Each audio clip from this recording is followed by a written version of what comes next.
Во името на Аллах, милостивиот, семилосниот. О вие кои верувате, ви е пропишан постот како што им беше пропишан на оние пред вас, за да станете богобојазливи. Сура Ел-Бекаре, ајет 183. Почитувани верници, со заоѓање на сонцето и со настапување на ноќта на 19 февруари, го започнуваме постот на благословениот месец Рамазан. Ова е моментот кога уметот влегува во состојба на ибадет, понизност и длабока рефлексија. Рамазан не е обично временскиот период, тоа е избрано време. Тоа е месец во кој срцата стануваат почувствителни, совеста поостра, а врската со Аллах подлабока. Рамазан доаѓа како повик кон внатрешниот мир и кон преородување на нашиот живот околу оно што е суштинско. Целтата на постот е богобојазливоста, која е постојано свесна за Аллах Джелешану и која го насочува човекот во милоста, зборот и делото. Таа е морална совест, која го одржува човекот исправен и кога е сам и одговорен и кога никој не го гледа.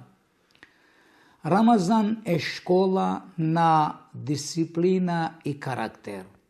Кога се воздржуваме од храна и пијалак, ја возбитуваме наша волја и ја засврсуваме самоконтролата, за да можемо да се воздржуваме и од забранетото.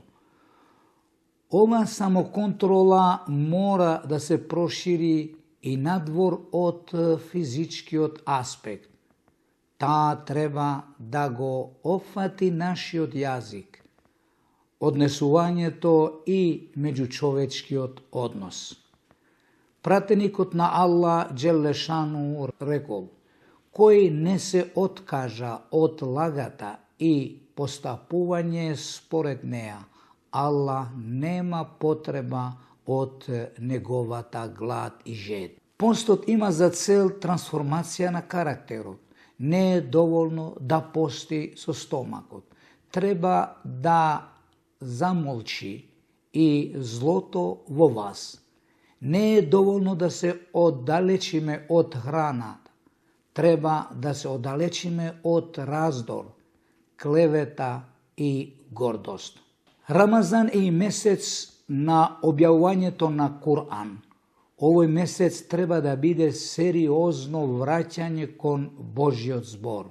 Не само преку читање, туку и преку размислување и практикување.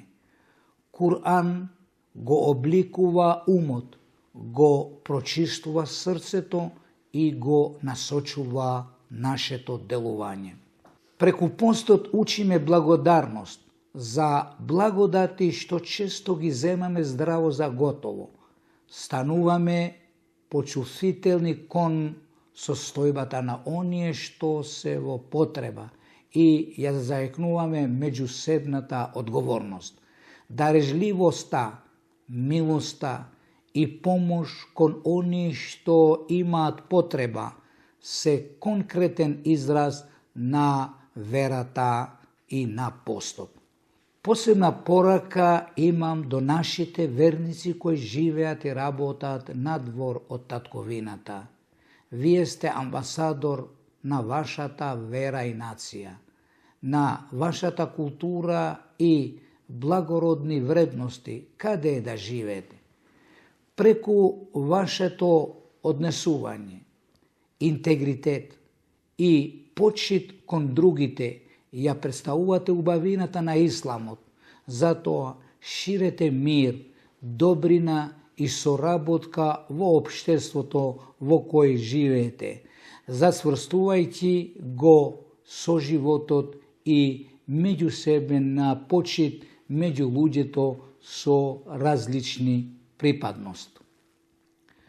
Почитувани верници, да го започнеме овај Рамазан и Шериф со решителност за вистината и промена, да го искористиме овај месец за помирување со Аллах преку искрено покајање и за помирување меѓу нас преку простување и разбирање. Искреноста нека биде темел на секое дело, а одговорноста критериум на секоја одлука. Го молиме возвишениот Аллах овај Рамазан да биде месец на прочистување на срцата, засврстување на верата и морал, издигнување за секој од вас. Нашите срца да се ослободат од секој непотребен товар, нашите семејства да се исполнат со мир и разбирање, нашата заедница да се зацврста во единство и институционална одговорност, нашата татковина да биде благословена со мир, правда и стабилност. По повод почетокот на благословениот месец Рамазан имам чест и задоволство во името на Исламската верска заедница на Република Северна Македонија и сите нејзини институции, како и во мое лично име, од срца да им посакам на нашите верници во татковината и во диаспората благословен Рамазан, лесен и прифатен пост и месец што ќе остави длабоки траги во нашата душа, карактер и живот, приближувајќи не повеќе кон Аллах Джелешануху и обединувајќи не посилно во добрина, правда и одговорност. Нека ние за добрина доаѓањето на месец Рамазан и Шериф, Аллах нека ве благослови. Вассаламу алейкум ва рахматуллахи ва баракату. Рамазан и Шериф мубарек олсун.